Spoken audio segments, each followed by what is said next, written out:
Assalamualaikum warahmatullahi wabarakatuh. Pada kesempatan kali ini saya akan memaparkan modul 3.1.A.7 demonstrasi kontekstual pengambilan keputusan sebagai pemimpin pembelajaran.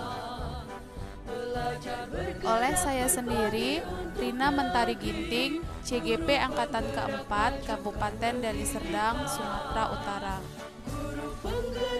Di bawah naungan Bapak Fasilitator Bapak Ferdi Anabokai dan Bapak Pengajar Praktik Bapak Maulana Akbar. Potensi tingkatkan prestasi, lahirkan profil pelajar Pancasila. Pengambilan keputusan sebagai pemimpin pembelajaran. Keberhasilan seorang pemimpin dalam mengemban salah satu tugas tersulit adalah mengambil keputusan yang efektif. Keputusan-keputusan ini secara langsung ataupun tidak langsung dapat menentukan arah dan tujuan dari institusi atau lembaga yang dipimpin, dan tentunya berdampak kepada mutu pendidikan yang didapatkan oleh murid. Sebagai pemimpin pembelajaran, tentunya kita sering dihadapkan untuk mengambil sebuah keputusan, di mana keputusan tersebut melibatkan kepentingan banyak pihak yang sama-sama benar dan seringkali bertentangan satu sama lainnya. Untuk dapat mengambil sebuah keputusan yang dapat mengakomodasi kepentingan semua pihak, kita harus memperhatikan beberapa hal, seperti bagaimana pengalaman Anda dalam menghadapi situasi seperti ini, pemikiran-pemikiran yang melandasi pengambilan keputusan Anda. Setelah mengambil keputusan, pernahkah Anda menjadi ragu-ragu dan menanyakan pada diri Anda sendiri, apakah keputusan yang diambil telah tepat? Apakah ini sesuai peraturan? Atau bagaimana peraturan Anda akan berlaku dalam hal seperti ini? Demi bakti pada Ibu Pertiwi. Keberhasilan seorang pemimpin dalam mengemban salah satu tugas adalah ketika mengambil suatu keputusan untuk pilihan tersulit sekalipun, dan keputusan yang ada harus berpihak pada semua orang.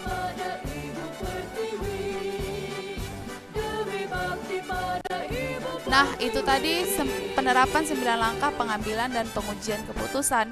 Kemudian setelah menerapkan itu, saya akan melakukan sosialisasi kepada rekan sejawat agar semua rekan sejawat dapat memahami dan mengetahui bagaimana pengambilan keputusan yang baik dalam pembelajaran. Kemudian sosialisasikan melalui media sosial seperti YouTube, Facebook, dan lainnya.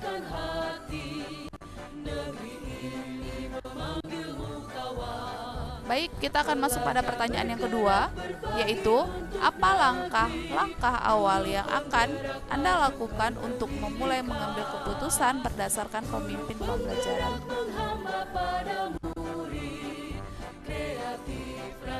Ada 9 langkah awal yang akan saya lakukan dalam pengambilan keputusan. Yang pertama, tentunya kita harus mengenali kasusnya terlebih dahulu. Kemudian, setelah kita memahami kasusnya seperti apa, alurnya seperti apa, tahap kedua kita akan melakukan apakah terdapat dilema etika dalam kasus tersebut. Bisa saja kasus tersebut mengalami dilema etika, atau bahkan yang ketiga, ujukan moral. Ujukan moral apa yang terdapat dalam kasus tersebut?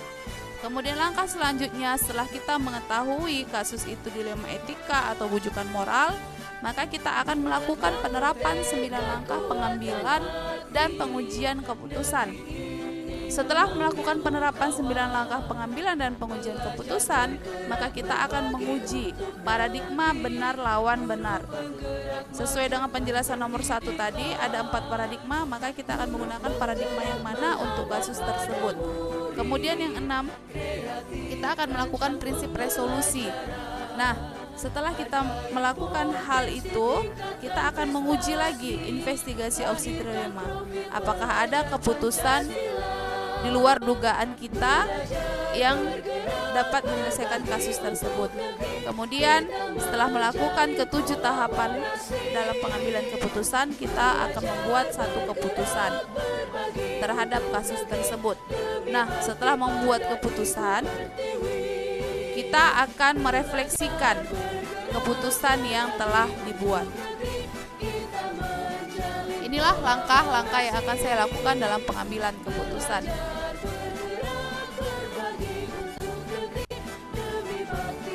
Baik, kita masuk ke pertanyaan ketiga. Mulai kapan Anda akan menerapkan langkah tersebut? Hari ini, besok, minggu depan, atau hari apa? Catat rencana Anda sehingga Anda tidak lupa.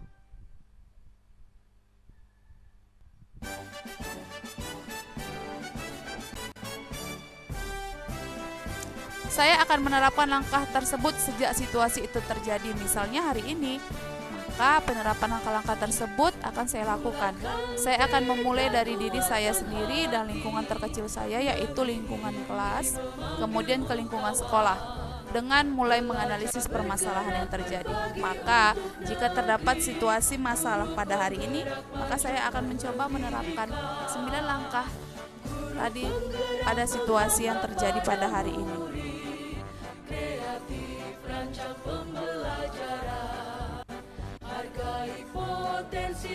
Baik, kita masuk pada pertanyaan keempat. Siapa yang akan menjadi pendamping Anda dalam menjalankan pengambilan keputusan sebagai pemimpin pembelajaran? Seseorang yang akan menjadi teman diskusi Anda untuk menentukan apakah langkah-langkah yang Anda ambil telah tepat dan efektif.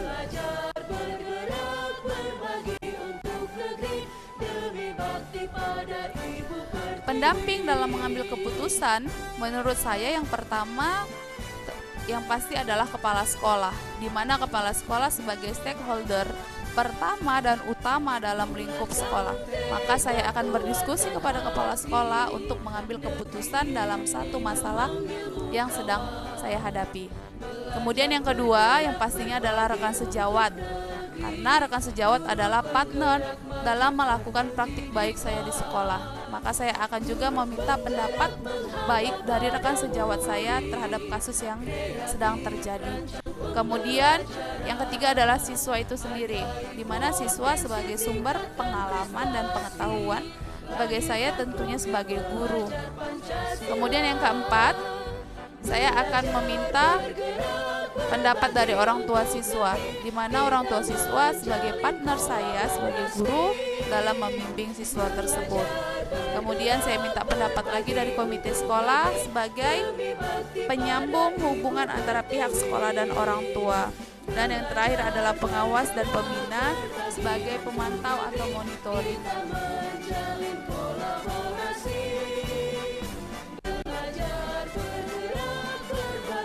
Baik, pada kesempatan kali ini saya punya quotes di sini. Perubahan tidak dapat berjalan dengan baik apabila dilakukan sendiri. Kolaborasi antar teman merupakan kunci keberhasilan dalam melaksanakan praktik baik di sekolah. Jadi dalam pengambilan keputusan saya juga harus berdiskusi kepada seluruh rekan kerja saya yang ada di sekolah, karena berkolaborasi dapat menyelesaikan seluruh masalah.